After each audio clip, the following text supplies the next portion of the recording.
Hi, I wanted to thank you for joining me on this episode of Sports Bets for Free. My name is Scott Jenkins. I'm just local bettor here in Phoenix, Arizona. Just giving you my picks, and hopefully you make a little bit of money along the way with yours as well. So just kind of we're going to do just a little bit of recap of last weekend, and then also give you Thursday night's games as well for tomorrow night. But just kind of a recap. College football was excellent for us this last week. We were up almost 24 units, so pretty big weekend on the college side. All the first quarter bets seemed to come in that we picked, and then the only thing that really was towards the end with the later games, Michigan State kind of laid an egg. Miami couldn't score, therefore it cost them covering against Texas A&M, and then the Texas Tech North Carolina State, same type of thing. Nobody could score, so the over didn't come in that one. But then in NFL football, we started off a lot better. We would have ended up positive for the NFL, except for A.J. Brown and everything on Monday night. So, he was one reception. We were one catch away from really having a monster NFL as well. Unfortunately, we bet pretty sizable on the Monday night props, and those didn't hit. But Adam Thielen covered late. But he didn't cover the receptions, just the yards, so he was a catch short. A.J. Brown was a catch short. So it was just one of those things on Monday Night Football. Didn't hit a couple of those. Probably went a little bit too big maybe on the A.J. Brown bets, but that's all right. It was still a positive weekend. We were down 7.9 units in the NFL.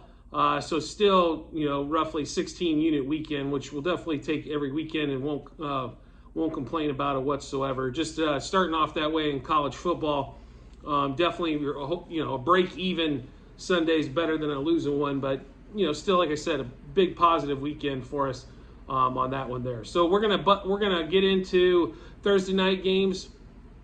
There is one college game on the board.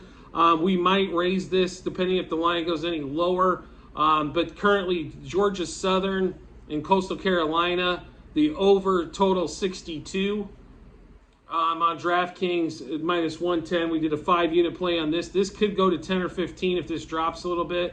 So just something to keep in mind. You got to take a look at the just Google sheet as it'll update. But Georgia Southern over 62 on Thursday nights are going to be your only play for Thursday in college football on that one. And then once we do have some Thursday night stuff going into the obviously the NFL. The Thursday night game going to be the Browns and the Steelers.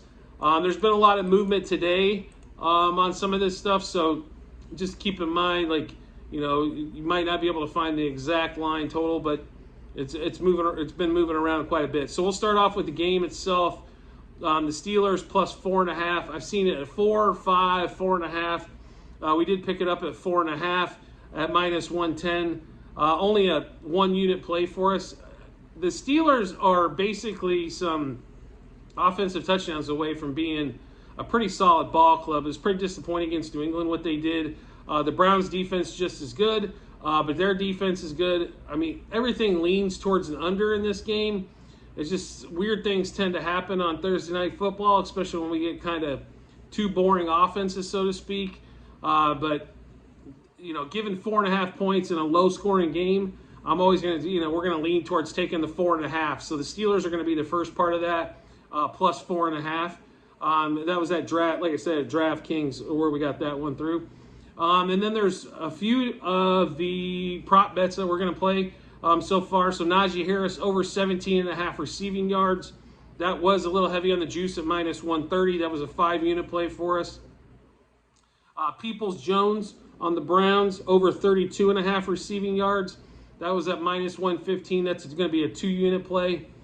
And then to get back to Najee Harris, over 2.5 receptions.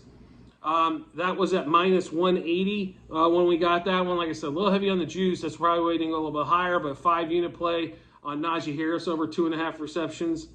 And then Peoples-Jones, the same thing there. Again, over 2.5 receptions. On that one, we did get it at minus 110. I believe it's down to might be minus 105 or plus 105 at this point.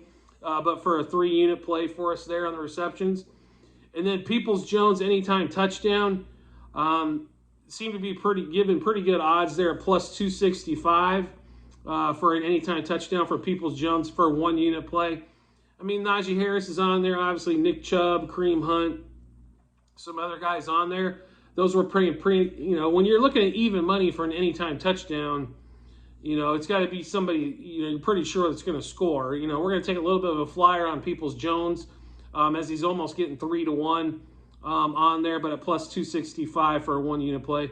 So those are the picks so far for Thursday night. We're probably pretty set there. The only thing that might change is the Georgia Southern. We might lay a little bit more units on that one. But, just give you a good idea what we got going on Thursday night. The rest of the NFL picks we'll get them out to you Saturday. And the rest of the college football picks, we'll get them out to you Friday. But just to kind of give you a heads up on what we're looking at, a bunch of first quarter bets again. We do like Michigan, Baylor, USC, Ohio State, and then some UNLV, some over-unders on some of that stuff with the totals there, as I think Vegas is still a little bit behind, or the books are a little bit behind on some of these totals. It's hard. I mean, we're getting into week 4 of college football, but, it is a little tough trying to narrow down some of these offenses and stuff like that. So opportunity to be had, so make sure you take advantage. I will tell you this so far, the biggest bet of the weekend coming up looks like Georgia first quarter over 13.5. That's our biggest bet so far of the weekend. We'll go more over that on Friday when we get this out to you. And if you want to take a look at the Google Sheet, just look in the comments below. Or also you can follow us at SportsWager4 on Twitter. Or you can email us at sportsbetsforfree@gmail.com. And thanks for joining me on this episode. And I look forward to talking to you on Friday.